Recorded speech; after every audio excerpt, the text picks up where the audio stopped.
Meus cumprimentos. Em primeiro lugar, eu gostaria de pedir a todos que assistirem esse vídeo, se puderem pedir para curtir o vídeo, dar o like, comentar e compartilhar com outros estudiosos, praticantes ou interessados na yoga. Hoje nós vamos falar de um assunto saindo um pouco do meu feitio, mas em honra aos meus mestres, aqueles que me antecederam, eu tenho que esclarecer alguns pontos, me faz necessário. Nessa semana última, agora que passou, eu estou fazendo esse vídeo só para registrar no sábado 16 de setembro, e eu tive acesso a um vídeo do Sr. Philippe Pondé, de um programa de TV em que ele foi entrevistado pela senhora Thaís Oyama, com uma duração aproximada, se não me engano, de 51 minutos, no qual eles falavam sobre o silêncio, sobre a yoga, como fizeram alguns comentários sobre Zazen, que é uma das práticas budistas do Zen budismo, né? E algumas coisas que foram ditas lá causaram um pouco de preocupação. Essa palavra não é correta, mas me causaram uma certa apreensão. Apreensão é a melhor palavra. O mestre dizia que a gente nunca deveria se preocupar, mas a gente devia ficar em estado de alerta. E então nós, né, que compomos os meus amigos, achamos necessário prestar alguns esclarecimentos sobre algumas coisas que foram ditas pelo Sr. Pondé ali no programa. Uma coisa que ele disse é que o silêncio é desconfortável. Então, vamos lá, que ele não tem essa importância toda e tudo, e que ele é superestimado. Bom, eu nem sei bem o que eles entendem por silêncio, mas todo real aprendizado se faz no silêncio. Quando a gente está atento a uma palestra, a uma aula, a um filme, a uma execução de uma peça musical, se você está realmente integrado ali, se faz um silêncio para que você possa absorver aquilo. E as grandes criações também se fazem no silêncio. Então, o que é desconfortável? O que é desconfortável é a luta para silenciar a mente. Quando tem aquele torrencial e você fala assim, se você quer estragar o negócio, você fala assim, agora vamos silenciar a mente. Aí pronto. Aí você vai ter problema. Você começa a lutar para silenciar a mente. E essa luta é desconfortável, porque a mente não para e você quer parar a mente. Aí você fica assim, vou parar de pensar, vou parar de pensar, vou parar de pensar. E não para. Né? Então, é uma imposição, uma autoimposição, às vezes uma imposição externa que você assume como sua, e essa imposição alimenta o conflito e traz desconforto. Quer dizer, que quando você para com aquilo, você está mais exaurido do que tudo e com uma sensação terrível de desgaste, às vezes de perda de tempo. Mas se você se senta sem qualquer pretensão, apenas observa a sua respiração, observa o que ocorre dentro de você, o resultado é outro. E aí é o seu resultado, não é o resultado de A, B ou C, não é o meu resultado, é a sua experiência. Outra colocação que foi feita aqui, que você fazendo isso, você pode se deparar com partes de si que você não gosta. Mas é claro, claro que isso pode ocorrer. Pode e deve ocorrer, essa é a razão. Por exemplo, uma das razões da prática meditativa, né? Isso que nuances da personalidade humana, da nossa personalidade, nem sempre são agradáveis.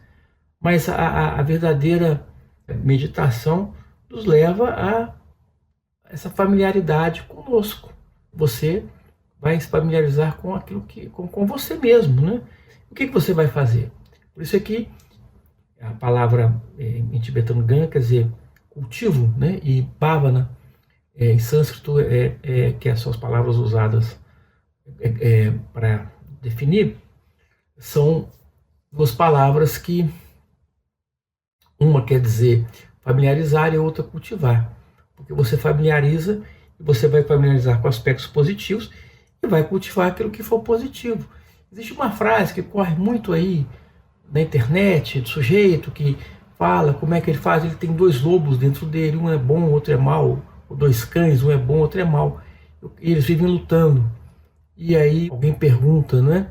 E qual que vence? Você fala assim, aquele que eu alimentar mais, ou seja, né, se você alimenta o que há de melhor em você, a tendência é que aquilo cresça e que o que há de negativo diminua, né? E vai se transformando em resquícios. Aí isso acontece mesmo, ó, olha como era a humanidade, como é que ela vai se desenvolvendo, se isso ocorre ou não. Embora nós temos muitas questões ainda muito primitivas ocorrendo aí. Outra coisa que ele afirmou na entrevista é que não existe um tesouro dentro do ser humano, que a pessoa vai procurar um tesouro lá e não acha. Olha, primeiro que yogi nenhum, que eu saiba, o meditador, é um caçador de tesouros. Isso é coisa de cinema, de filme de pirata, outros filmes aí, não sei o que, caçador de tesouros. Nós não somos assim. Né? Nós somos calcados em uma outra vertente. Nossa vertente é o estudo, é a investigação, é a pesquisa. Nós não somos caçadores de tesouro. Ninguém acha que tem um tesouro, uma coisa dourada aqui dentro. O que a gente faz é se investigar. Nós nos investigamos, nós nos observamos, entendeu? E nós cultivamos, procuramos desenvolver os aspectos que estão em nós. Nós procuramos sublimar o que há de indesejável e cultivar aquilo que há de positivo. O que a meditação te visa proporcionar é uma mente organizada, com certo grau de harmonia, suficientes para que você possa se expandir e aprender e expandir. Essa é a meta para o ser humano dentro da yoga. Houve críticas ao Zazen, é uma outra questão, né? Acho que a quarta observação que eu faço aqui a respeito seriam muitas, mas eu acho que eu nem vou conseguir lembrar de todas. Eu não sou sábio bastante sobre falar, e nem versado bastante para falar sobre o Zen budismo. Né? Eu não sou um Zen budista, mas eu sei o bastante para saber que aquilo que foi dito não procede. Dizer que é estranho que o camarada fica lá e fica olhando para a parede, para não ter estímulos, para conseguir silenciar a mente. Talvez ou o monge não foi muito claro ao explicar, ou a edição não permitiu, mas eu entendi perfeitamente o que ele disse. Ele não está falando de estímulo, que se ele olhar para uma pessoa, não é isso. Porque no Zen budismo eles meditam de olhos abertos. Então você olha para uma parede neutra, para que você não tenha que submeter primeiro os seus olhos a estímulos forçados, desnecessários, para que a sua vista não fique cansada muito rápido, para que seus olhos não comecem a lacrimejar. Então você evita ali cores excessivas, etc. e tal, porque você tenta então focar num único ponto. E aí eu não vou entrar no mérito da prática zen budista, porque nós temos as nossas e elas têm similaridades, mas não são as mesmas. No nosso caso, nós fixamos em determinado ponto e deixamos a respiração livre, observamos, ficamos olhando aquele ponto e respirando livremente, sem tentar controlar, e os resultados vêm. Né? O objetivo é manter o foco, é ampliar a capacidade de concentração da pessoa. Inclusive foi falado sobre a necessidade de abandonar o mundo para se atingir o silêncio. Eu fico até pensando nisso, porque eu conheci monges casados, porque essa questão de monge celibatário, o celibato e a vida do monge não são exatamente, necessariamente assim, quer dizer, não são ligadas. Entre os budistas existem aqueles que casam, aqueles que não casam, existe uma série de coisas, diferença. Mas nem todo praticante também é levado a isso, a ter uma vida fora do mundo. Tem que sair fora do mundo, tem que ficar isolado, tem que... Olha aqui, se você tem um quarto, uma sala onde você possa sentar numa poltrona para você fazer a sua meditação diária, digamos assim, ali é a sua caverna, ali é seu retiro. Você não pode sair do mundo, não é isso. Mas você tem que ter algum tempo para si mesmo, para se reorganizar, para você viver o dia a dia.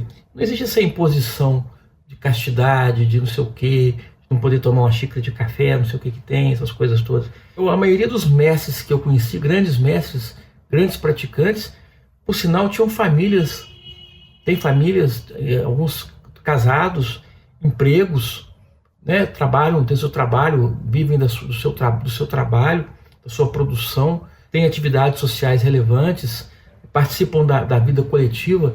Isso aí não tem nenhuma base, porque a transformação dele como ser humano só tem sentido se ele se tornar uma pessoa útil ao próximo, assim como ele é útil a si mesmo.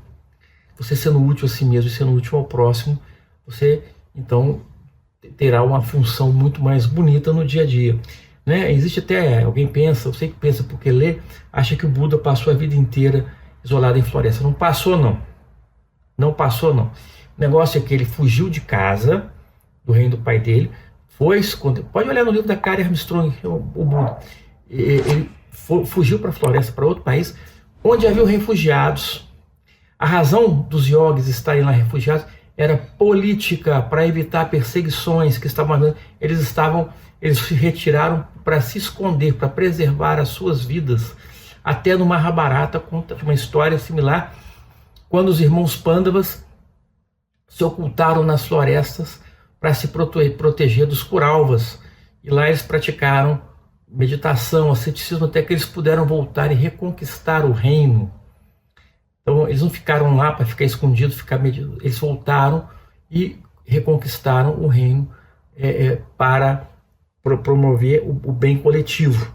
Então Buda também, o Siddhartha não ficou escondido, ele ficou lá, e quando ele chegou a uma conclusão, ou chamado Nirvana, em sânscrito Nibbana, em Pali, ele então, Nirvana quer dizer além do sofrimento. Se a gente começar a entender o significado das coisas, a gente vai começar a parar de ficar mistificando e criando fantasias em cima das coisas. Entender o que elas realmente representam. Então ele frequentava as grandes urbes e ele tinha sua própria sangha. Sangha é comunidade, seu próprio grupo, entendeu? Eles se reuniam, ele viajava dando instruções, ficava hospedado lá com várias pessoas. Inclusive a Yasodhara, que tinha sido a esposa dele, foi a primeira mulher a integrar a sangha dele. E isso é uma história mais longa que eu não vou entrar aqui agora, mas eu peguei esse gancho para falar que uma das outras coisas que foram ditas é que as mulheres têm maior dificuldade para atingir o silêncio. Olha, eu conheci ao longo da minha vida de estudos, desde a época estudando, sabendo de Yasodhara e outras pessoas que vieram depois, Sarada Devi, grandes mestras modernas, Bhairava Brahmani, Yogini Yogimar, que na Índia uma grande mestra, e a gente, grandes instrutoras de yoga, conheci Swamini Sadhana, Swamini Daya, e falar que elas não têm facilidade para atingir o silêncio, elas têm, e muitas vezes por essa grande sensibilidade que elas trazem, essa grande capacidade de amar, que isso é importante para o yogi. O yogi não é só sentar, meditar, não é só isso. Você tem que trabalhar desenvolvendo empatia, compaixão, aspectos não possessividade, tudo isso não se apossar do que é dos, mas não se apossar das ideias dos outros. E como é que se faz isso? Através de uma capacidade de desprender-se, entendeu? Não ficar, não desaderir. Não é como se fosse uma coisa que adere a você. Você adere a coisa, seja ideia, seja material, de modo que você então, quando você adere, é como se ela fosse uma extensão da sua personalidade. Mas quando você começa a desaderir, você vai quebrando essa aderência, inclusive da sua personalidade, você vai ficando mais livre, mais independente. Você também vai trabalhar para desenvolver compaixão, que ajuda nisso, a compreensão com relação, quer dizer, a compreensão de si mesmo, a compreensão da realidade, a compreensão quanto ao próximo. Isso desenvolve, e você então consegue ter uma melhor desenvoltura com relação ao seu crescimento espiritual. Mas seu crescimento espiritual não é para você, é para a coletividade, entendeu? Então as mulheres têm isso em grande parte, Mas o que acontece às vezes com as mulheres é que a imposição, que no Ocidente principalmente, mas então se fez a elas, sobretudo tornando a sua vida mais difícil, impondo uma série de tarefas e responsabilidades, isso causou uma certa dificuldade, mas não é um imperativo contra o seu desenvolvimento, muito ao contrário, é o crescimento da mulher moderna, e já naquela época dessas grandes mestras, era fenomenal. Essa imposição é resultado de resultou em um condicionamento cultural que precisa ser quebrado. Um dos pontos chaves está em concentrar-se no presente, viver o presente. E a sociedade sempre impõe à mulher o dever de pensar no futuro, nem que seja por uma hora a mais. Então, isso às vezes, quer dizer, muito do silêncio, do que eles chamam de silêncio, vamos dizer assim, que é uma mente harmônica e equilibrada, ela se perde nesse sempre devir que é imposto à mulher. Mas quando ela se dá conta disso, né, e a sua grande sensibilidade, de muitas mulheres, a sua grande capacidade, ela acaba quebrando isso com mais facilidade até do que muitos homens que eu já vi. Então, se eu não fui claro, é isso. Não existe maior dificuldade intrínseca por ser mulher ou por ser homem. Todos têm as mesmas possibilidades internamente falando. O que existe é uma imposição cultural sobre a mulher, uma pressão sobre a mulher que dificulta, mas não dificulta a vida dela só na yoga, não dificulta em todas as partes da sociedade, todos os aspectos da sociedade. Então, isso é importante a gente ter consciência disso, não é por conta disso não. Viver num devir não é saudável para ninguém, né? nem para a mulher, nem para ninguém. Outra coisa que ele refere lá é que ele faz asanas e tal, e depois eles fazem a meditação quando ele está cansado de fazer um monte de postura, né? Asanas são posturas. Aí eles põem para meditar e tal. A professora põe para meditar. Então, primeiro, o que você percebe com isso, com a fala dessa? É que ele não é um mestre de yoga, né? E muito menos um mestre de Hatha Yoga.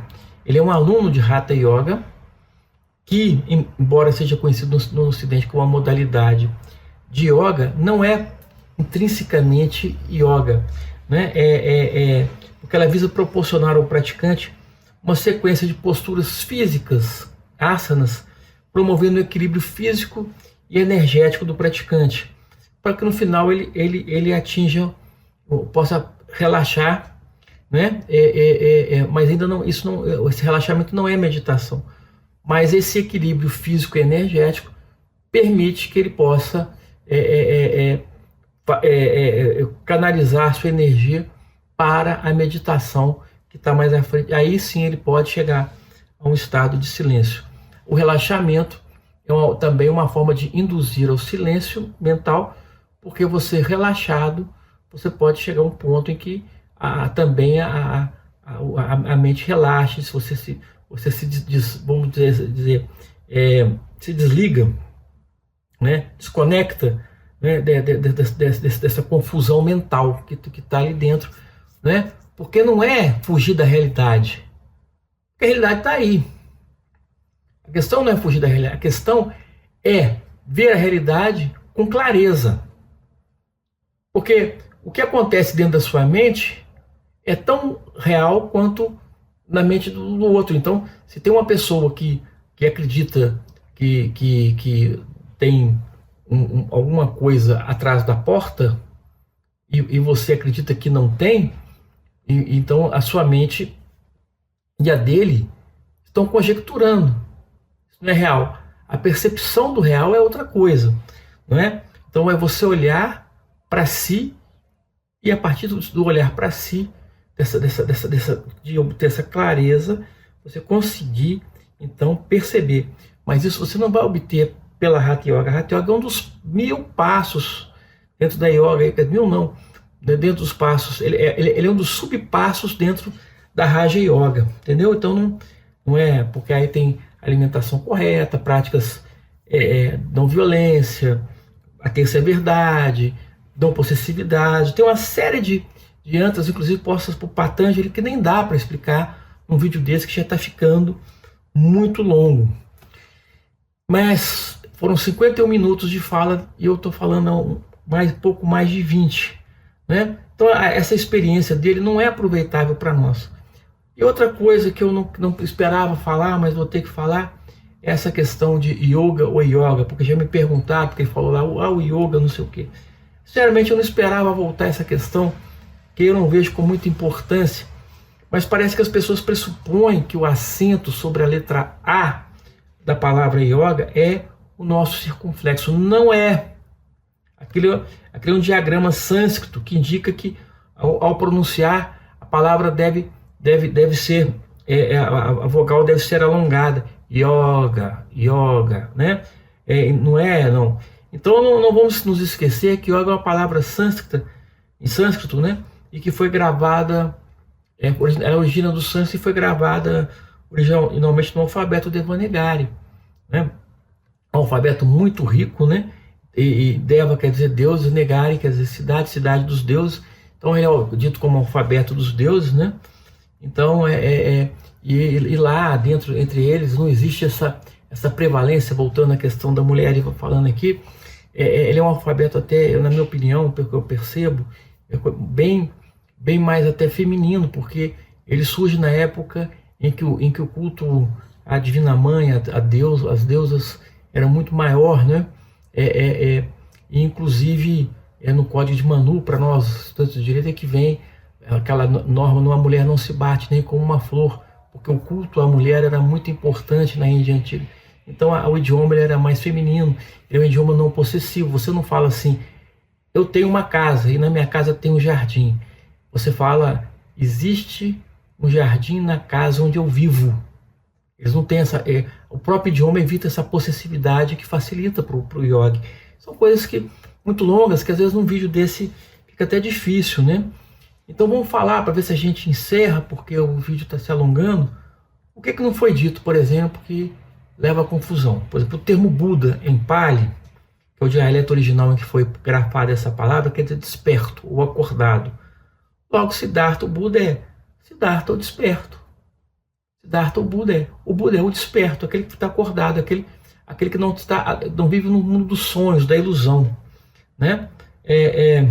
Outra coisa que precisa saber: não se tenta deter fluxo de pensamentos. Eu acho que eu já falei isso. Não existe um vazio como as pessoas estão imaginando, né? Você procura você encontra um estado, às vezes, com a medida que você vai se desenvolvendo, que está além do pensamento, além do conflito, né? Ou seja, então além do sofrimento, né? E para eles é importante dizer, sofrimento é diferente de dor. Dor é inevitável. Você perde uma pessoa que você ama, se você perde se você perde um amigo, se você tem uma doença, se alguém tem doença, você sente a dor. O sofrimento é aquela autoimolação que você faz em razão da dor. Essa é outra coisa, a não compreensão dos estados transitórios da vida te leva a sofrer incessantemente, ok? Isso é diferente para o yogi. Então é preciso compreender que não vai acontecer de você entrar, você olha, nunca mais, né? Parecendo um super-homem que o sujeito dá um tiro, ele não sente. Isso não é isso, ok? Isso não é uma brincadeira, isso não é uma ficção, não é uma história em quadrinho. O sofrimento, ele se vence, ou ele é vencido pela compreensão, pela empatia, pela compaixão, pelo conhecimento, pelo amor devocional, incondicional. Isso tudo sobre a ótica da yoga. A dor, não. Então, assim, outra coisa que não foi dita é que ninguém pretende extirpar o pensamento. Nós temos que pensar, ué. A percepção da realidade humana mas só que a percepção da realidade humana vai além dele. Tem uma função concreta e uma função abstrata aqui dentro, tá certo? Essa função abstrata, ela nos joga em outra realidade. Outra coisa, quando se fala no homem perfeito, na yoga, não é, perfeição não é ausência de erros. Perfeição é completude, ok? Perfeito é totalmente feito, ok? Não é que ele não erre, ele está na sua plenitude, enquanto ser humano. Eu não sei se eu consegui esclarecer, porque é tanta confusão que as pessoas fazem, que esse senhor fez nessa fala dele, esse senhor Pondé, que eu achei que deveria fazer esse vídeo esclarecendo, ele acabou ficando muito grande. Então eu peço a todos que que compartilhem para as pessoas que se interessarem. Deem um like, mais uma vez, já pedi, estou repetindo. Muito obrigado a todos, muita paz nas mentes e amor nos corações.